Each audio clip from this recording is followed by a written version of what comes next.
আবু তালিব ব্যাপারটা কি বুঝতে পারি না, যেই মুহাম্মদকে কেন্দ্র করে আমি দাওয়াত দিলাম, কয় আমার সেই মুহাম্মদ কই,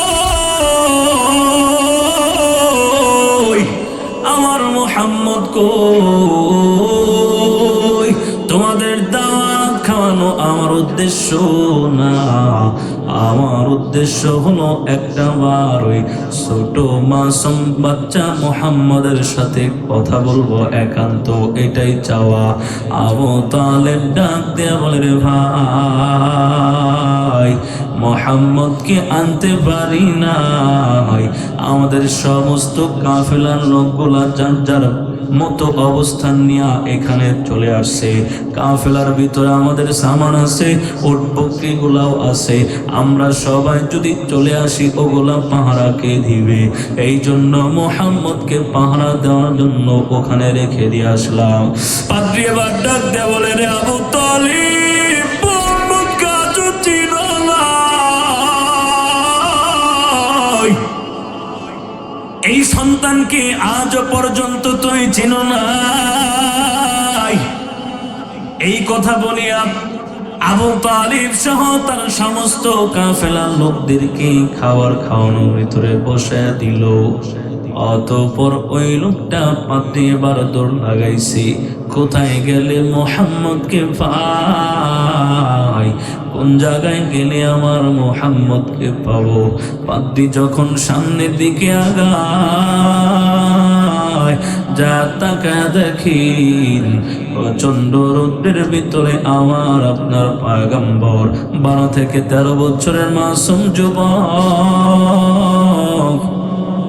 মাঠের ভিতরে উট বকরি গুলারে খাবার খাওয়ানোর চেষ্টা করতেছে, খাবার খাওয়ায়। কিন্তু আশ্চর্যের ব্যাপার হলো পাদ্রীটা দূর থেকে দেখে, পাদ্রীটা দূর থেকে তাকায় তাকায় দেখে ছোট সন্তান মুহাম্মদের মাথার উপর এত প্রচন্ড রোদের ভিতরে যেন রোদ লাগে না। পাদ্রী দূর থেকে তাকায় দেখে দুনিয়ার কোনো ছাতা ব্যবহার হয় না। দূর থেকে পাদ্রী দেখে এই প্রচন্ড রৌদ্রের ভিতরে আমার আল্লাহ তাআলা আসমানের মেঘটারে আমার আপনার মতো নবীর জন্য, আমার আপনার পয়গম্বর রহমতে আলম নবীর জন্য ওই আসমানের মেঘমালাকে ছাতা বানায় পাঠায় দিছে। শুধুমাত্র তাই নয় মুসলমান, এবার পাদ্রী তাকায় দেখে টানে পাবে তামাম গাছপালা গুলা, সমস্ত গাছপালা গুলা, আশেপাশে পাথর গুলা। পাদ্রী দূরে থেকে তাকায় দেখি আমার আপনারা পয়গম্বরের পায়ের ভিতরে পাথরা গাছপালা গুলা নবীর পায়ে সিজদা দেয়। দূর থেকে পাদ্রী গোলা দেখা আমার আপনারা পয়গম্বরের সামনে দাঁড়ায় ডাক দেয়া বলে, রে মুহাম্মদ, এই দুনিয়ার জমিনের ভিতরে তোমার নাম মুহাম্মদ, আসমানের ভিতরে তোমার নাম হলো আহমদ। আর তোমার সৌন্দর্য, তোমার চেহারার বিবরণ, তোমার দৈহিক গঠন আমার মালিকের পক্ষ থেকে তাওরাত কিতাবেও লেখা আছে তুমি দেখতে কেমন হবা, ইনজিল কিতাবেও লেখা আছে তুমি দেখতে কেমন হইবা। আমি তাওরাত ইনজিল কিতাব পড়ে পড়ে তাকায় দেখছি রে মুহাম্মদ, তোমার মতো বর্ণনা একেবারে মিলে গেল। এই জন্য আমি একটা মুহূর্তের জন্য দেরি করি না। মুহাম্মদ, তোমার সাথে একান্ত কথা বলার জন্য আমি সুযোগ খুঁজতে খুঁজতে এই মুহূর্তে তোমার সামনে উপস্থাপন হয়ে গেছি। সুবহানাল্লাহ। আমার আপনার সৌন্দর্যের ব্যাপারে আমেনা নবীজির কি লাগে বলেন না ভাই? কথা বলেন না, একটু ইমানের আওয়াজে বলেন না, কি লাগে? নবীজির মা আম্মাজান আমেনা একবার আল্লাহ রাসূল সাল্লাল্লাহু আলাইহি ওয়াসাল্লামের ব্যাপারে বলতেছে যে আমার মুহাম্মদকে আমি গর্ভে ধারণ করলাম, আমার মুহাম্মদকে গর্ভে ধারণ করেছি আমি আমেনা। মক্কা নগরী ঘুরে ঘুরে আমি দেখলাম আমার মুহাম্মদের মতো সুন্দর মাসুম ফুটফুটে চেহারাওয়ালা সন্তান আর দ্বিতীয় কোথাও পাই নাই। সুবহানাল্লাহ বলেন। এই কথা আবার আম্মাজান হালিমা শুনছে। আম্মাজান হালিমা নবীজির দুধমা।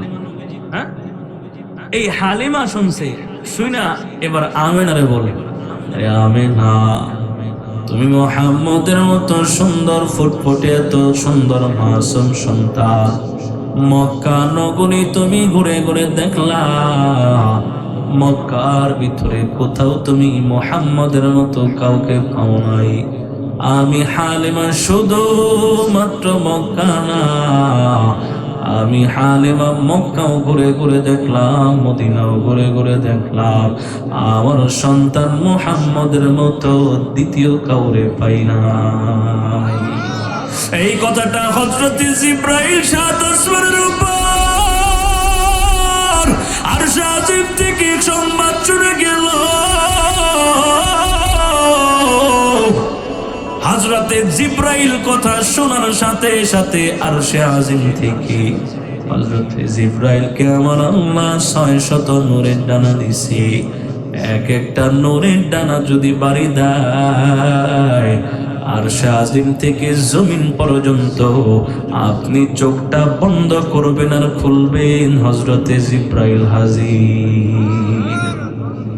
হযরতে জিবরাইল যখন দেখলো আমেনা বলে মক্কার ভিতরে মুহাম্মদের মতো কাউরে পাই নাই, আবার হালিমা বলে মক্কা মদিনা দোনো নগরী ঘুরে দেখলাম, আমার মুহাম্মদের মতো সুন্দর বাচ্চা কোথাও দেখি নাই। হযরতে জিবরাইল আবার আমেনা হালিমার সামনে এসে দাঁড়ায়। হযরতে জিবরাইল ডাক দিয়ে বলে, রে আমেনা, রে হালিমা, ভালো করে শুনিয়া নাও, তুমি মক্কা মদিনা নগরী ঘুরে ঘুরে দেখলা, মুহাম্মদের মতো কাউকে তোমরা পাও নাই। আমি জিবরাইলকে আমার আল্লাহ এমন একটা সুযোগ, এমন তৌফিক আমার আল্লাহ দিছে, আমি জিবরাইল অনেকবার এই গোটা পৃথিবী ভ্রমণ করে দেখেছি। তোমরা শুধু মক্কা মদিনা ঘুরে দেখছো, মুহাম্মদের মতো কাউরে পাও নাই। আমি জিবরাইল সাক্ষ্য দিলাম, গোটা পৃথিবী ঘুরে ঘুরে দেখলাম, মুহাম্মদের মতো সুন্দর চেহারাওয়ালা আমি জিবরাইল গোটা পৃথিবীতে আর কোথাও দেখি নাই। আম্মাজান আমেনা হালিমা জিবরাইলের কথা শোনার পর আমার আল্লাহ এবার ডাক দিয়ে বলে, রে জিবরাইল, ভালো করে শুনিয়া নাও।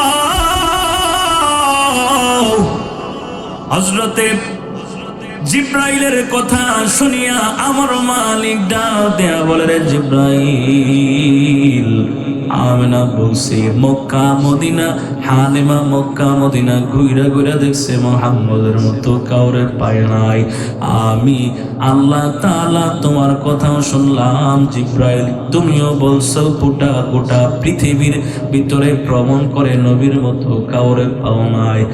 আমি আল্লাহর ঘোষণা শুনে নাও, আমি আল্লাহ আমার মুহাম্মদের মতো এই পৃথিবীতে দ্বিতীয় কোনো মানুষ বানাই নাই, আমার মুহাম্মদের মতো দ্বিতীয় কাউরে বানাই নাই, তো তুমি পাবা কোথায়? আল্লাহু আকবার। খারাপ লাগতেছে নিও ভাই? হ্যাঁ, চলবো নি? আল্লাহ কবুল করো না। আমিন। দেখেন, আল্লাহ তাআলা আমার আপনার পয়গম্বরকে গোটা জাতির জন্য রহমত হিসেবে বানাইছে, রহমত স্বরূপ বানাইছে। কেন? যাতে করে আমি আপনি আমার পয়গম্বরের বলে দেওয়া রাস্তায় চলে চলে সহজেই আমি আপনি জান্নাতে যাইতে পারি। সুবহানাল্লাহ বলেন। এই জন্য ওই বান্দা বড় দামি বান্দা হয়ে যায়। খাইতে গেলে নবীর সুন্নাত দিয়া খাওয়া শুরু করে।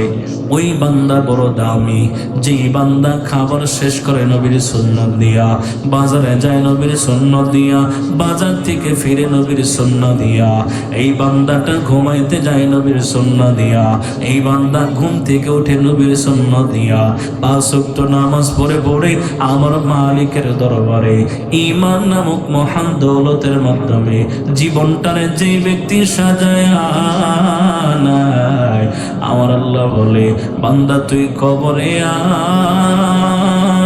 আয়, ইয়াদখুলুনাল জান্নাতা বিগাইরি হিসাব। বান্দা তুই কবরে আসতে দেরি হবে, আমি আল্লাহ তোর কবরটারে জান্নাত বানায়া দিতে দেরি করব না। কিন্তু মুসলমান আমার আপনার কপাল পড়ে গেছে, কপাল পড়ে শেষ। বলে কেমনে কপাল পড়লো? আমার আপনার নবী, আমার আপনার পয়গম্বরের সুন্নতের দিকে ডাক দেয়, কিন্তু আমি আপনি কপাল পড়া নবীর সুন্নাত না মানিয়া, আমি আপনি আমার আপনার গোটা জিন্দেগিটাকে গুনাহ করে করে গুনাহ করে করে নাপাক বানায় দিছি, ঠিক কিনা বলে? আমি আপনি হাতের মাধ্যমে গুনাহ করি, পায়ের মাধ্যমে গুনাহ করি, চোখের মাধ্যমে গুনাহ করি, প্রত্যেকটা অঙ্গ প্রত্যঙ্গ দিয়া আমার আপনার গুনাহ আছে না নাই? গুনাহ আছে না? আমি আপনি গুনাহ করি, আমার নবীর অবস্থান আমার আপনার জন্য কেমন ভালো করে শোনেন। কিয়ামতের ময়দানে তামাম নবীগুলা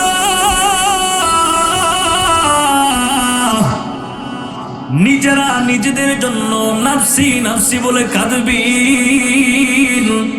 ওই মুহূর্তে আমার আপনার পয়গম্বর নিজের জন্য কাঁদবেন না, আমার আপনার পয়গম্বর আমার আপনার জন্য, আমি আপনি গুনাহগার উম্মতের জন্য তখনও কাঁদবে, সেজদায় পড়িয়া, ঠিক কিনা বলেন?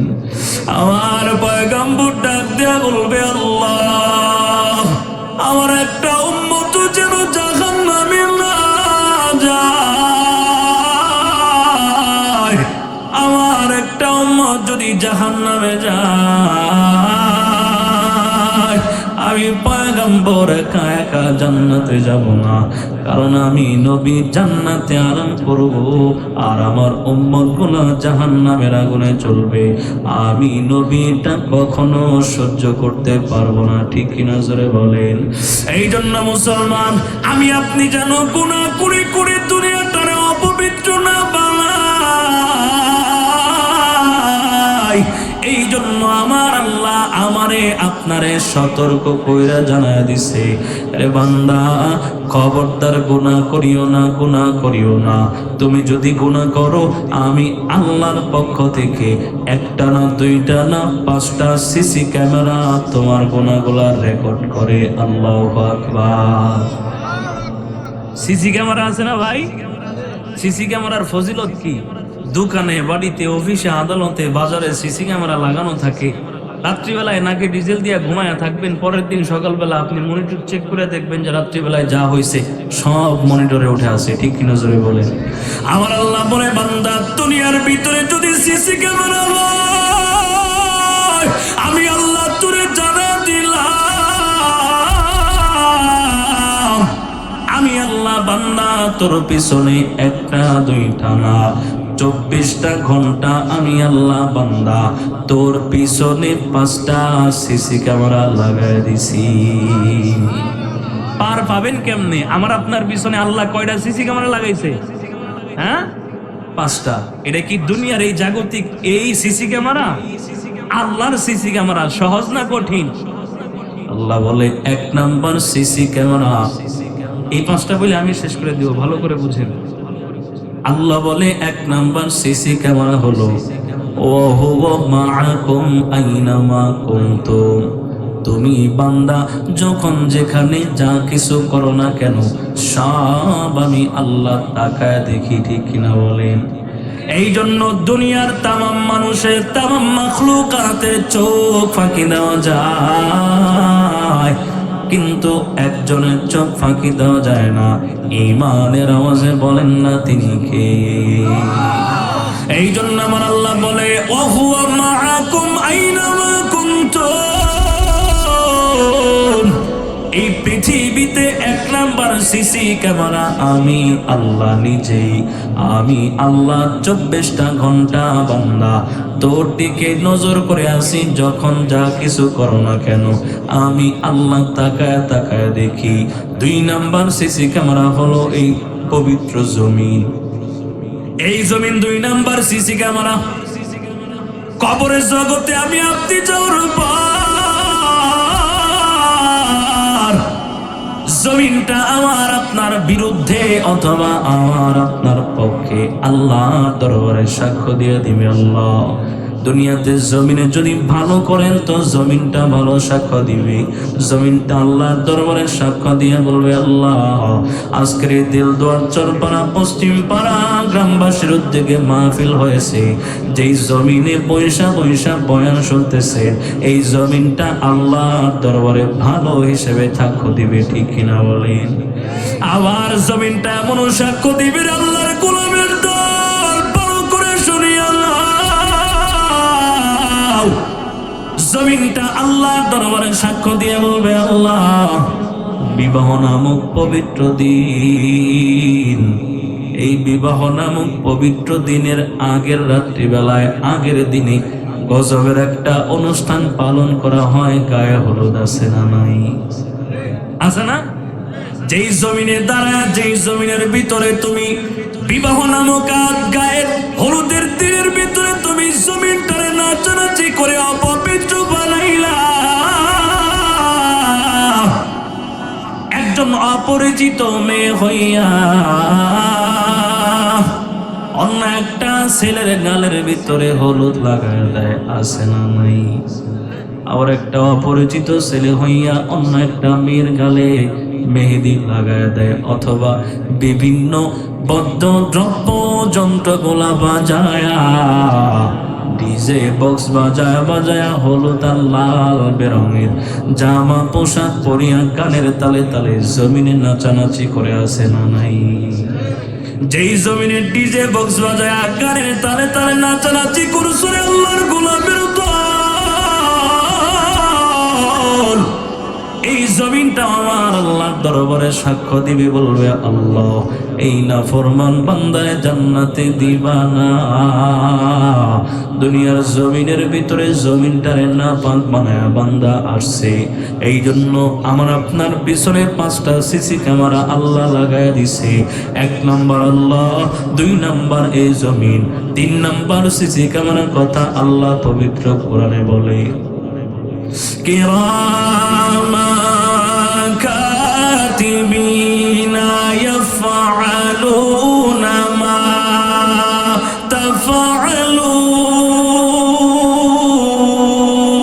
তাফআলুন। আমার আল্লাহ জানায় দেয় 3 নাম্বার সিসি ক্যামেরা হলো বান্দা তোমার এই 3.5 হাত বডির ভিতরে আমি আল্লাহ 2টা ফেরেশতা দিলাম, কিরামান কাতিবিন। 24টা ঘন্টা বান্দা তুমি যদি ভালো করো তো কিরামান কাতিবিন ভালো লিখা দিবে, আবার যদি তুমি গুনার কাজ করো তো কিরামান কাতিবিন গুনার ব্যাপারটাও লিখা দিবে। ঠিক কিনা বলে? এই জন্য 3 নাম্বার সিসি ক্যামেরা কিরামান কাতিবিন। 4 নাম্বার সিসি ক্যামেরার কথা আমার আল্লাহ পবিত্র কোরআনের সূরা ইয়াসিনের ভিতরে জানা দেয়। আল্লাহ বলে, আমার আল্লাহ বলে, ওয়া তুকাল্লিমুনা আইদিহিম ওয়া তাশহাদু আরজুলুহুম বিমা কানু ইয়াকসিবুন।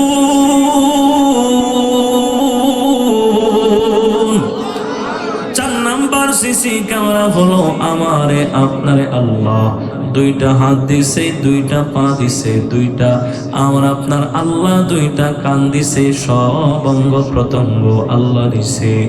আমি আপনি দুনিয়ার ভিতরে লক্ষ্য করে দেখবেন এই পৃথিবীর ভিতরে এমনও মানুষ আছে যে মানুষগুলা আল্লাহর দেওয়া এই পবিত্র 2টা হাত দিয়া সুদ ঘুষের টাকা লেনদেন করে, আছে না নাই?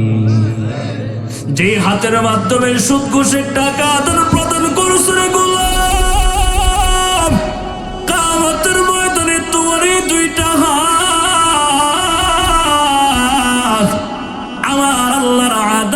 আদালতে বিচারকের কাঠগড়ায় দাঁড়ায়া তোমার আমার বিরুদ্ধে এই হাতটা সাক্ষ্য দিবে, ঠিক কিনা বলে? এই যে আল্লাহ আমার আপনারে পবিত্র জবান দিছেন, এই দুনিয়ার ভিতরে এমনও মানুষ আছে আল্লাহর দেওয়া এই পবিত্র জবানটারে সিগারেট বিড়ি খায়া খায়া পবিত্র জবানটারে অপবিত্র বানাইছে, আছে না নাই? এই যারা কয় আছে এরাও খায়, হ্যাঁ, যারা বলতেছে আছে এরাও খায়, এদের ভিতরে অনেকে খায়, কথা ঠিক না? এই দেখবেন যে মাহফিলে পড়ছে বয়ান শুনতে, এখান থেকে লম্বা সময় ধরে বসে আছে, খুব টান পড়তেছে যে একটু ধরাই ধরাই, কিন্তু পারতেছে না, পারবে কেমনে, হেন তো বসা মনোযোগ করে তুমি এখান থেকে বের হইতে দেখবেন যে বাড়িতে যাইতে যাইতে মোটামুটি দু একটা খাওয়া শেষ, ওটা ঠিক না? এই যে যারা ঠিক কইতেছে এরাও খায়, যারা ঠিক কয় এরাও খায়। এই জন্য আমার আপনার জবানটা আল্লাহর দরবারে সাক্ষ্য দিয়ে বলবে, আল্লাহ এই জবানটারে দিয়া দিয়া বান্দা সিগারেট খায়া খায়া অপবিত্র বানাইছি, নাপাক বানাইছি, খবরদার বান্দার হিসাব না নিয়ে তুমি ছাড় দিও না। এক কথায় আমার আপনার চোখ, আমার আপনার কান, আমার আপনার পা, আমার আপনার জবান, প্রত্যেকটা অঙ্গ প্রত্যঙ্গর ব্যাপারে আমার আল্লাহর দরবারে আমি আপনি ভালো করলে ভালো সাক্ষ্য দিবে, খারাপ করলে খারাপ সাক্ষ্য দিবে, ঠিক কিনা জোরে বলে? এই জন্য আমার নবী বলে, বান্দা দুনিয়াতে যদি সহজে জান্নাতে যেতে চাও, আমার নবী বলে বান্দা তোমার হাত,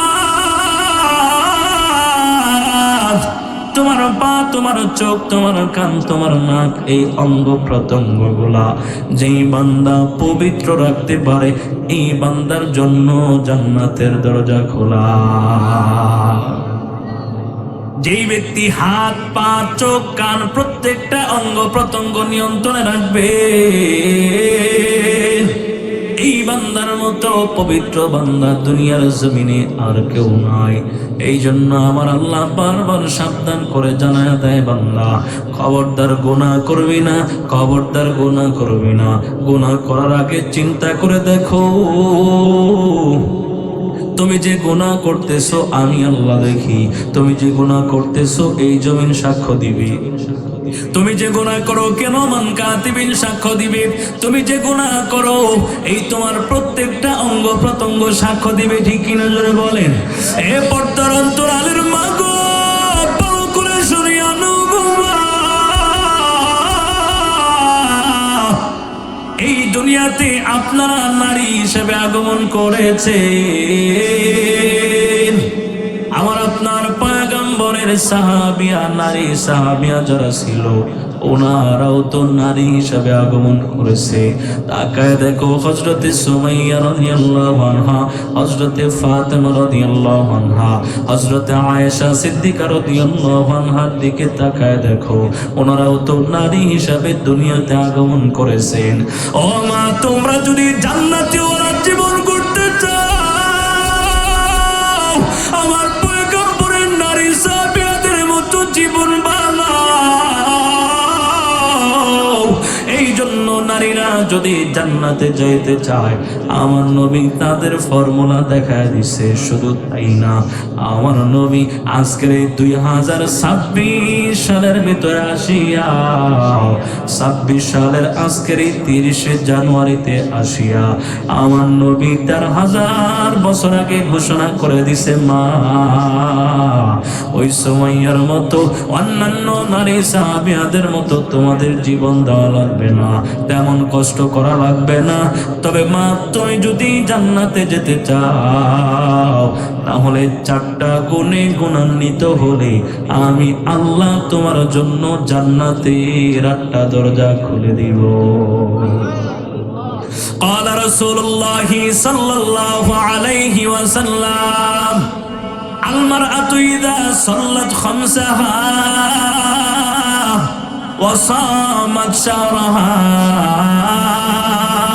وحفظت فرجها وأطاعت بعلها فلتدخل من أي أبواب الجنة شاءت আমার নবী বলে দুনিয়াতে যেই নারী চারটা গুণে গুণান্বিত হয় এই নারীর জন্য আল্লাহ জান্নাতের একটা দরজা খোলা। এক নাম্বার আমার নবী বলেন আল মারআতু ইযা সাল্লাত খামসাহা, দৈনন্দিন 5 ওয়াক্ত নামাজ। এক নাম্বার কি? 5 ওয়াক্ত নামাজ। কিন্তু অনেক মা বোনেরা এমন আছে নামাজই পড়ে না, আছে না ভাই? নামাজই পড়ে না। আবার অনেক মা বোনেরা এমন আছে নামাজ তো ঠিকই পড়ে, কিন্তু জোহরের নামাজ পড়বে বইলা প্রস্তুতি নিছে, আসর জোহরের নামাজ পড়ি করতে করতে আসরের সময় হয়ে যায়, আছে না নাই? মানে জোহরের নামাজ পড়বে, ওযু করছে, মোটামুটি প্রস্তুতি হয়েছে, গোসল দিয়া ফ্রেশ হইয়া জোহরের নামাজ পড়বে, এই কাজ সেই কাজ এডি করতে করতে দেখা যায় এদিকে আসরের সময় হয়ে যায়, ঠিক কিনা বলে? এই জন্য আমার নবী বলে মা তুমি যদি জান্নাতে যেতে চাও এক নাম্বার দৈনন্দিন যথা সময়ে 5 ওয়াক্ত নামাজ। 2 নাম্বার আমার নবী বলে ওয়াসাম রমাদান, রমজান মাসের রোজা রাখবা। 3 নাম্বার আমার নবী বলেন ওয়া হাফিজাত ফরজাহা, পরিপূর্ণভাবে পর্দা পালন করবা। খবরদার মা বেপর্দায় চলবা না। বর্তমান সময় সবচাইতে পরকীয়া আর ধর্ষণ বাড়ছে বেপর্দার কারণে, ঠিক কিনা বলে? ঠিক এমন আসতে কইলেন মনে হয় যে আপনারা এই দুনিয়াতেই নাই। হ্যাঁ, এই বেপর্দার কারণে কিছু বেহায়া নারী আছে এমন দেখবেন রাস্তাঘাটে খোলা মেলা চলে, আসে না নাই বলেন? রাস্তাঘাটে খোলা মেলা চলে। আবার দেখবেন মাশাআল্লাহ কি সুন্দর অর্ধ উলঙ্গ হইয়া চেহারার ভিতরে আটা ময়দা স্নো পাউডার যা আছে এগুলা দিয়া মোবাইলের স্ক্রিনের সামনে দাঁড়ায় টিকটক ভিডিও করা, আছে না নাই? এরকম আছে না? টিকটক ভিডিও বানায়, একটু পরে পরে চেক দেয় যে ভিডিও যে আপলোড করলাম কয়টা শেয়ার লাইক হয়েছে, একটু চায় দেখি। ওরে আল্লাহ, এই যে ফেসবুকে ভিডিও যে আপলোড করছে কয়টা কমেন্ট হয়েছে এগুলার নিচে যে আবার একটা রিপ্লাইও দেয়। কথা কও না কেন? হ্যাঁ, এটি আছে না সমাজের ভিতরে? এই জন্য আমি ধিক্কার জানাই ওই সমস্ত মা বাবাদেরকে, যেই সমস্ত মা বাবার কন্যা সন্তানটা অর্থ উলঙ্গ হইয়া টিকটক ভিডিও বানায়া বিভিন্ন ধরনের নর্তকীর মতো ভিডিও বানায়া অর্থ উলঙ্গ হইয়া আজকের এই পবিত্র সমাজটারে অপবিত্র বানাচ্ছে। ওই সমস্ত বেহায়া মা বাবাগুলা কন্যা সন্তানটারে পর্যাপ্ত শাসন না করার কারণে সন্তানগুলা বেয়াদব আর উশৃঙ্খল হচ্ছে, ঠিক কিনা জোরে বলেন? মা বাবা যদি ভালো হয় তো সন্তানও ভালো হয়, আর মা বাবা যদি ভালো না হয় সন্তানও খারাপ হয়। এই জন্য কবি বলেন মাইলে মুমিন সোয়ে মুমিন মিশাওয়াত, মাইলে কাফের সোয়ে কাফের মিশাওয়াত। মা বাবা নম্র ভদ্র আদবওয়ালা তো সন্তানও নম্র ভদ্র আদবওয়ালা, আর মা বাবা যদি নম্র ভদ্র না হয়ে উল্টা উশৃঙ্খল বেয়াদব হয় সন্তানগুলা উশৃঙ্খল বেয়াদব হয়, ঠিক কিনা জোরে বলেন? আমার কন্যা সন্তানটা বাড়ির থেকে বের হইয়া কখন কোথায় কার সাথে কি করেছে প্রত্যেক দিনের হিসাব যদি মা বাবা পুঙ্খান্ন ভাবে নিত তাহলে কন্যা সন্তান এই বেয়াদব আর বেলাইনে যাওয়ার অন্য কোনো সুযোগ ছিল না, ঠিক কিনা জোরে বলেন? হয় কেন? মা বাবার পর্যাপ্ত শাসন না হওয়ার কারণে। ওরে আল্লাহ, দেখবেন যে সন্তান, ছোট সন্তান 1 বছর 2 বছর অথবা এর থেকে কম বেশি হবে, খাবার খাইতে চায় না। মায়েরা কি করে? হাতের ভিতরে মোবাইল দিয়ে দেয়, দেখ কার্টুন আর গেমস। কথা বলেন না কেন? ছোট খাবার খাইতে চায় না, ও আর কি বুঝে? 1 বছর আর 2 বছর অথবা এর থেকে কম বেশি হবে, হাতের ভিতরে স্ক্রিন টাচ মোবাইল দিয়া কার্টুন চালায়া দেয়, না হয়তো টেলিভিশনে গেমস, আর না হয়তো নাটক সিনেমা চালায়া দেয়। সন্তানগুলো ওই দিকে নেশায় আসক্ত হয়ে যায়, আর মা বাবা আরেক দিকে খাবার খাওয়া দেয়, আছে না? যে সময় সন্তানের উপযুক্ত সময় ছিল আল্লাহকে চিনানোর, যে সময় সন্তানের উপযুক্ত ছিল রসুল চিনানোর, আল্লাহর কোরআন শেখানো, রসুলের হাদিস শেখানো, এমন উপযুক্ত সময় আপনার সন্তানের হাতে কোরআন আর হাদিস না দিয়া গজবের মোবাইল দিয়া সর্বপ্রথম আপনার সন্তান ধ্বংসের কাতারে যাওয়ার জন্য আপনি মা বাবা সবচেয়ে বড় দায়ী। ঠিক কিনা জোরে বলেন? এজন্য আমাদের আগে ভালো হতে হবে, এরপরে সমাজ ভালো হবে। আগে আমাদের ভালো হতে হবে, কথা ঠিক না? এই জন্য মোহতারাম হাজিরিন, আল্লাহ রাসূল সাল্লাল্লাহু আলাইহি ওয়াসাল্লাম বলছেন, একটা নারীর কারণে কমপক্ষে 4 জন পুরুষ জাহান্নামের আগুনে জ্বলতে হবে। নাউজুবিল্লাহ, বাইতে যায় কইেন। একটা নারী যদি জাহান্নামী হয়, তাহলে এই নারীর কারণে কমপক্ষে কয়জন পুরুষকে জাহান্নামের আগুনে জ্বালাবেন আল্লাহ? 4 জন। 1 নাম্বার তার বাবা। একটা নারী যদি জাহান্নামী হয়, তাহলে সর্বপ্রথম তার বাবাকে আল্লাহর আদালতে আসামির কাঠগড়ায় দাঁড় হতে হবে। 2 নাম্বার বড় ভাই। 3 নাম্বার তার নিজের স্বামী। 4 নাম্বার বড় ছেলে। এই 4 জন পুরুষ যদি একটা নারী জাহান্নামী হয়, এই নারীটা জাহান্নামী হওয়ার কারণে, এই নারীর কারণে কমপক্ষে কয়জন পুরুষ? এই 4 জন, বাবা, বড় ভাই, নিজের স্বামী, এরপরে নিজের বড় ছেলে। এই 4 জন পুরুষকে এখন আপনি একটু হিসাব মিলায় দেখেন না ভাই, যেই 4 জন পুরুষের কথা বললাম, এরা যদি ঠিক হয়ে যায়, এরা যদি কন্ট্রোলে আসে, বলেন একটা নারী চুচারা এদিক থেকে ওই দিক 19 থেকে 20 করার কোনো সুযোগ আছে? যাদের কথা বললাম এরাই দুর্বল, এরাই সুযোগ দিয়ে দিছে, এরাই সাথ দিয়ে দিছে। ঠিক কিনা জোরে বলেন? সন্তান কখন কোথায় কি করে কোনো খোঁজ খবর নেয় না, কয়দিন পরে দেহে পার্কে অলিতে গলিতে চিবায় চাবায় আরেকটা পোলার লগে যায় কট খাইছে। ঠিক কিনা বলেন? পরকীয়া বর্তমান এই সমাজটা পরকীয়া দ্বারা অপবিত্র হয়ে গেছে। ঠিক কিনা বলেন? এই তো গত কিছুদিন আগেই, তো সম্ভবত সপ্তাহখানিক আগে হবে, স্বামী থাকে বাহিরে প্রবাসে, স্বামী বাহিরে প্রবাসে থাকে, কষ্ট করে মাথার ঘাম পায়ে ফেলায়া এত কষ্ট করে করে অর্থ উপার্জন করতেছে। স্বামী বাহিরে থেকে অর্থগুলা দেশে পাঠায়, স্ত্রীর কাছে পাঠায়, আর এই কুলাঙ্গার স্ত্রী স্বামীর টাকা দিয়ে ফোটানি করে বেড়ায়। আছে না এরকম? তো ওই স্বামী যখন টাকা পয়সা যা আছে সব স্ত্রীর দেয়, এইদিকে এই স্ত্রীটা অন্য একটা যুবকের সাথে, অন্য একটা প্রেমিকের সাথে প্রেম করতে করতে এমন পর্যায়ে চলে গেছে, একদিন রাত্রিবেলায় নিজের বাড়িতে পরকীয়া প্রেমিকটা ডাইকা আনছে, উকাম করতে যায় খাট ভেঙে বেড়ে গেছে। শুনছেন না নিউজ আপনারা? যুবকরা কথা বলো না কেন? এই নিউজ হয়েছে না? এইগুলা কেন হয়? যে কারণেই তো বর্তমান সময়ে সবচেয়ে বেশি ধর্ষণ বেড়ে গেছে। এই জন্য আমরা যদি ভালো হয়ে যাই, বিশেষ করে গার্জেন যারা আছেন, মা বাবা, বড় ভাই, স্বামী, ইনারা যদি একদম কন্ট্রোলে চলে আসে, দেখবেন যে পুরা ফ্যামিলিটা স্বর্ণের রূপান্তরিত হয়ে গেছে। দেখি না? এই জন্য আমার নবী জানায় দেয়, মা তুমি যদি জান্নাতে যেতে চাও, তাহলে 3 নাম্বার যেই গুণটা তোমার থাকা লাগবে, আমার নবী বলেন, ওয়া হাফিজাত ফারজাহা, পরিপূর্ণভাবে পর্দা পালন করবা। 4 নাম্বার আমার নবী বলেন, এই দুনিয়ার ভিতরে তোমার স্বামী যদি বেঁচে থাকে, তাহলে এই প্রাণের স্বামীর খেদমত করবা, তার কথা মোতাবেক চলবা, স্বামীর কথার অবাধ্য হবা না, কখনো স্বামীর আঘাত দিয়ে কথা বলবা না। স্বামী যদি বেঁচে থাকে, তার কথা মোতাবেক জীবন করবা। এটা হলো 4 নাম্বার গুণ। 1 নাম্বার দৈনন্দিন নামাজ, 2 নাম্বার রমজান মাসের রোজা, 3 নাম্বার আমার নবী বলে পরিপূর্ণ পর্দা, 4 নাম্বার স্বামীর কথা মোতাবেক জীবন চলা। এই 4টা গুণে যদি গুণান্বিত হও, আমার নবী বলে, ফালতাদখুল মিন আই আবওয়াবিল জান্নাতি শাআত। আমার পয়গম্বর জানায় দেয়, মা এই 4টা গুণ যদি তোমার ভিতরে থাকে,